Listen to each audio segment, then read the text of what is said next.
శ్రీ రామకృష్ణ ప్రభ ఛానల్ను చూడండి, మాసపత్రికను చదవండి. ఓం నమో భగవతే రామకృష్ణాయ. అమెరికా దేశ సోదర సోదరీమణులారా అంటూ ఓ యువ సన్యాసి సంబోధించగానే ఆ సమావేశమందిరమంతా కొన్ని నిమిషాల పాటు కరతాళ ధ్వనులతో మారుమోగింది.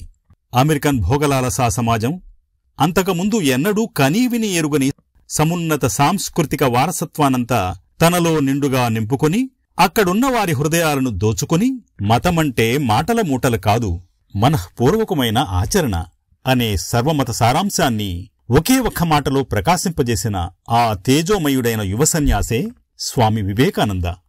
కొలంబస్ అమెరికా దేశాన్ని కనుగొని 400 ఏళ్లు అయిన సందర్భంగా ఏర్పాటైన ఆ సర్వమత సభలు భారతదేశాన్ని కనుగొనబోయి కొలంబస్ పొరపాటున అమెరికాను కనుగొన్నట్లుగా తమ గొప్పతనాన్ని చాటుకోవటానికి ఏర్పాటు చేసిన ఆ సమావేశాల్లో భారతదేశ గొప్పతనం, హైందవమత నిండుతనాలు లోకానికి తెలిశాయి.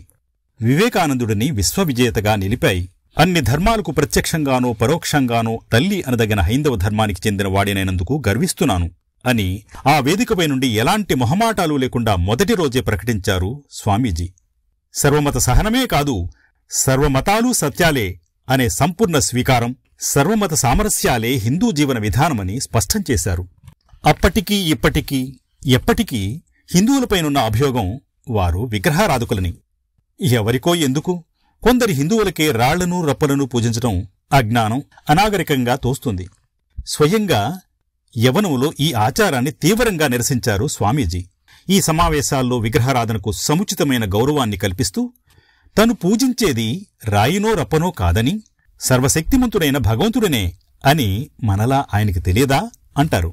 బావిలో కప్పలా ఆలోచించేవారు మాత్రమే తమ భావాల్లో కప్పల్లా బతుకుతూ ఇతరులను నిరసిస్తుంటారు. నిజానికి అదే వారి మతమని చెప్పవచ్చునేమో. స్వామి వివేకానంద హిందూ మత ప్రశస్తిని చాటి చెబుతూ, నా మతం వారు తప్ప ఇతర మతాల వారెవరూ తరించలేరు అనే సంకుచిత భావన భారతీయ తత్వశాస్త్రాలన్నీ గాలించినా కనపడుతుందేమో చూడండి అని లోకానికే ఓ సవాలు విసిరారు. అందుకే హైందవం ఓ మతం కాదు, అదో విశాలమైన ఆలోచన విధానం.